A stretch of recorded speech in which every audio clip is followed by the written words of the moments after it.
Carta de Paulo aos Romanos é uma das coisas mais longas e significativas já escritas por aquele que antes era conhecido como Saul de Tarso. Ele era um rabino judeu, pertencente a um grupo conhecido como fariseus, e ele era apaixonado e devoto à Torá de Moisés e às tradições de Israel. E ele via Jesus e seus seguidores como uma ameaça. Mas ele teve um encontro radical com Jesus ressuscitado, que o enviou como um apóstolo, como um representante oficial para o mundo do povo não judeu, chamado de gentios na Bíblia. E então ele começou a usar o seu nome romano, Paulo, e viajou por todo o antigo Império Romano contando às pessoas sobre o Rei Jesus ressuscitado e formando seus seguidores nessas novas comunidades chamadas de igrejas. E Paulo, ocasionalmente, escrevia cartas para essas novas comunidades de Jesus para ajudá-las a promover sua fé e responder a perguntas que as pessoas tinham. E o livro de Romanos é uma dessas cartas. Na verdade, foi escrito bastante tarde em sua carreira. Agora, sabemos, pelo livro de Atos, que a igreja em Roma já existia por algum tempo e que era composta por judeus e não-judeus seguidores de Jesus. Mas a certa altura, o imperador romano Cláudio expulsou todo o povo judeu de Roma. E então, cerca de 5 anos depois, todos esses judeus, incluindo os judeus seguidores de Jesus, foram autorizados a retornar. E quando o fizeram, encontraram uma igreja que se tornou muito não-judaica em costume e prática. E isso criou muita tensão, de modo que nos dias de Paulo, a igreja romana estava dividida. As pessoas discordavam sobre como deveriam seguir a Jesus. Elas estavam debatendo sobre se os cristãos não-judeus deveriam celebrar o sábado, comer kosher ou ser circuncidados. E assim, Paulo escreveu essa carta com alguns objetivos em mente. Ele queria que essa igreja dividida se unificasse e tinha um propósito prático para isso. Ele esperava que a igreja romana se tornasse uma base para que a sua missão fosse ainda mais para o oeste, até a Espanha. E assim, foram essas circunstâncias que motivaram Paulo a escrever sua mais completa explicação do Evangelho, a boa nova que ele estava anunciando sobre a vida, morte e ressurreição de Jesus. A carta foi criada para ter 4 movimentos principais, mas é unificada como uma longa e fluente exploração do Evangelho. O Evangelho, segundo Paulo, em primeiro lugar, revela a justiça de Deus, e também cria uma nova humanidade que cumpre a promessa de Deus a Israel. E é este evangelho que vai unificar a igreja. Nesse vídeo, vamos explorar as ideias dos capítulos 1 a 4. Então, Paulo começa se apresentando como um apóstolo designado por Deus para espalhar o evangelho sobre Jesus, sobre como ele é o Messias de Israel, que ressuscitou dentre os mortos como Filho de Deus, Rei das Nações. E agora, Jesus chama toda a humanidade a estar sob seu domínio de amor. E Paulo diz que as boas novas do Rei Jesus são, antes de mais nada, o poder de Deus para salvar as pessoas que confiam nele e depois revelam a justiça de Deus. Ela descreve o caráter de Deus que sempre faz justiça, o que é certo e o que é bom, mas também que ele é fiel e justo para cumprir suas promessas.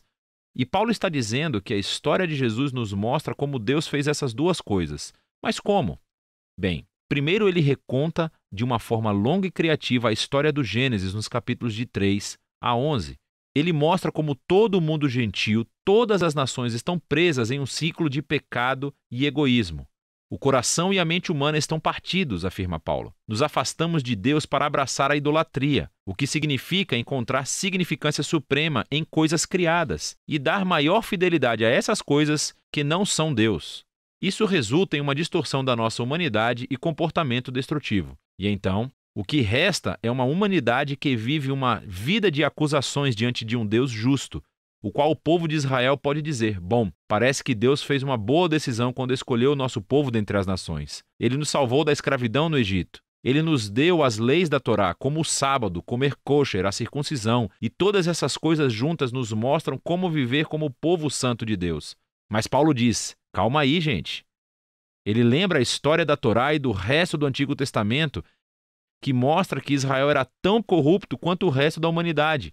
Israel é mais culpado do que os gentios, diz Paulo, porque eles têm a Torá.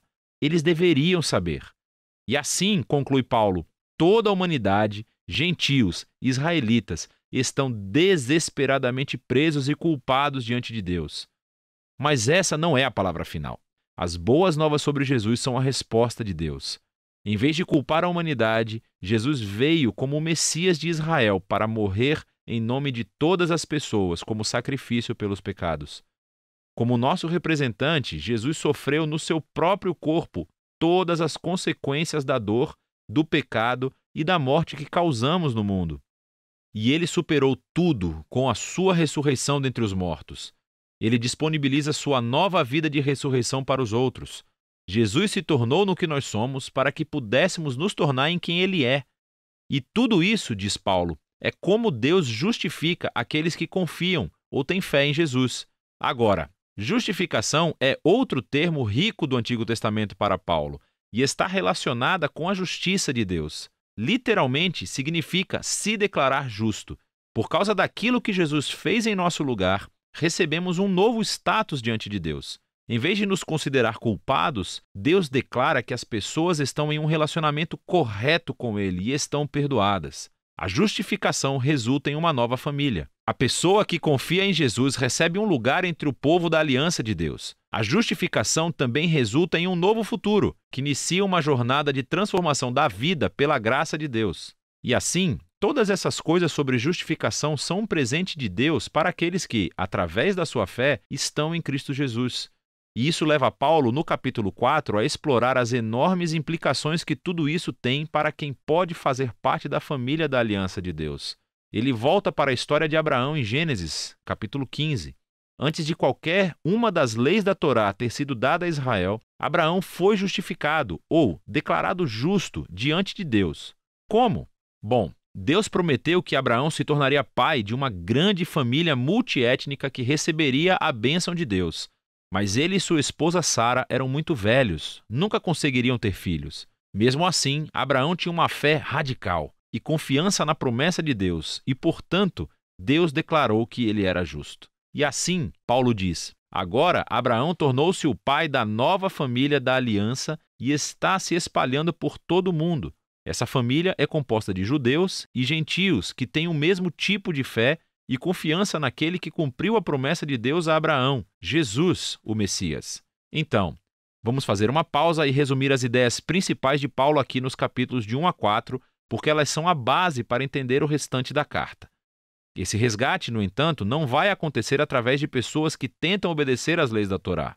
Pelo contrário, o caráter justo de Deus o levou a resgatar o mundo através da morte e ressurreição de Jesus. Para que ele pudesse criar essa família multiétnica de Abraão baseada na fé e torná-los o seu próprio novo povo da aliança. E então, Paulo mostra como essa nova família faz parte de algo muito maior, que os leva a um novo modo de vida juntos.